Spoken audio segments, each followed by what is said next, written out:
it's the end of the year, or rather, we're way in the beginning of 2025. It's just that mentally I'm still in 2024. I thought this will be a good time to reflect on 2024 planner-wise, share some ponderings and ideas, what's worked, what's not worked. It is always good to reflect, isn't it? Without further ado, we'll head straight into the planner lessons with 2024. Other ponderings. Let's go. The first idea I was pondering, don't mind my little kitten, is the subtle balance of the white space. If you guys know me, if you've seen my post on Instagram a few years before, or even kind of like the beginning of 2024, I was very much the person that would have to fill every little bit in their planners, literally everything. I'll always find something to add, like what I was doing that day, movies, TV shows, things like that. This year, however, I have tried to take another approach. So for the planner, Happy Planner, I would basically use boxes and leave the white space, which was definitely out of my comfort zone, but I loved it. Somehow it looks that much neater to contain everything to boxes, especially for the spreads later on in the year. At the beginning, I was still kind of like dabbling in it. I would dedicate a few boxes to my to-dos, and then a few boxes to things like events or kind of like meetings that I had that day, or whatever else, date nights. That way I wouldn't have to bend over backwards to fill these spreads. It just worked out really well. I think I'll continue on with this, and this is the first year that I actually used my planner, used it, not just backplanned. So I think that's a great contributor to it. Another bit about the white space that I've been kind of pondering is my journal layouts. For the journal layouts, the rules are a bit different. I actually wanted to fill every little space with my writing. I can blabber on for days. I had the big Happy Planner that I was continuing on from 2023, and some of these spreads, it was really quite difficult to fill them with the journaling around the little stickers. For next year, I really want to kind of like make an actual conscious effort and actually make my spreads in this way that I can actually use them without kind of like rotating my journal 360 degrees and trying to fit everything in. I'm also switching to the horizontal journal just because I had a few paper packets from the Posh and things like that, so that's a little bit of fun. That's beside the point. I have really been enjoying daily journaling. It's just these little bits. I don't know if looking back I would go grab my journal and rotate it all these ways to create what my point was. So moving forward, I'll try my best to maybe do a little box and a little decoration around and not journal around it or something, cluster it, I don't know. It's hard to find that balance, isn't it?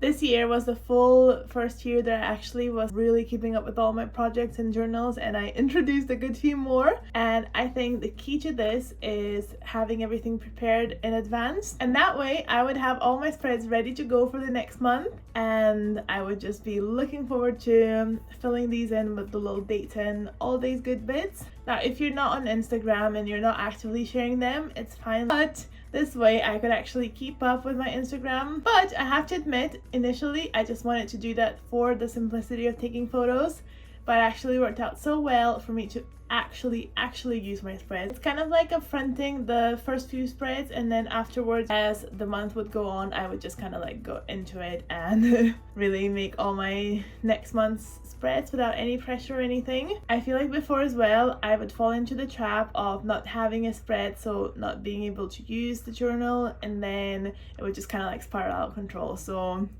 worked out so well. Next idea I was pondering is all about my fund allocation and, quite frankly, overconsumption of stickers. Especially being in Europe, it's not really that cheap to get everything shipped to us. I have really gone out of control and I purchased from basically every release of Live Love Posh last year. Sad thing about that is that you actually pay the same amount for shipping as for the sticker book, which is crazy when you think about it. Also, I have to be really conscious about the fact that I have plenty of stickers to probably last me a few hundred years. That being said, it is my hobby. Every person can spend their money on whatever they want, and I just chose to spend money on these things. For next year, I was hoping to take those funds and spend them on where my heart is stationery wise, and that is documenting supplies. I would still use the same planner stickers and there's nothing wrong about it, but I did order a couple of Everyday Explorer kits and it just made it so much easier when everything is photo geared and journal geared and scrapbook geared. Memory keeping is where my heart is. I love memory keeping, and even my planners are in a way kind of like a mechanism for me to memory keep. So for next year, that's my resolution. I will hope to not spend as much money on planner supplies. Another thing I've been hoping to incorporate more in my 2025 is habit tracking. I've fallen out of love with the massive, bigger habit trackers for the month, and I'm transitioning into having more weekly habit tracking, which I think would be loads of fun. As I set up my fitness journal, I would have a little weekly habit tracking with like protein and walking and exercise and whatever else. And I think like the more purpose-driven habits are the way to go moving forward. Before, I would have one monthly habit tracker with the little habits here and there, kind of like some for my fitness, some for my wellness, whatever, reading, things like that. Now that I've been branching out into few different journals for a few different occasions, I found it so fun to actually keep up with the little habit trackers. So little small incremental changes, but I feel like weekly habit tracking is the way moving forward. Definitely will be a way to revisit the habits. I have to admit, I'm still kind of dabbling with the monthly habits for the things that I really want to implement, like skincare and that. I'll let you know how that goes, but now the more I speak about it, the more I think then the weekly ones are the way forward. Maybe add a little bit in my happy planner. Similar to not buying many more sticker books, I have another resolution that is to actually use my stickers. The amount of stuff I have that's accumulated and I'm not even used it because there's always a newer, funny, flashier thing coming around, or that I'm afraid to use it because what if I waste it and I'll never get it back. I'm hoping this coming year I could just use the stickers. You know, I have to remember as well that worst comes to worst, you can always just buy new ones, but then do you really ever do that? For the Love Love Posh sticker books, I feel like there's enough stickers to make at least a couple layouts, so there's really not screwing that up. And the same thing with boxes. The boxes are so funny because I always kind of feel a bit bad using them, but then I have never run out of boxes. There's so many ways to get them. Moving forward as well, I really want to support more like small printable designs and use more of them.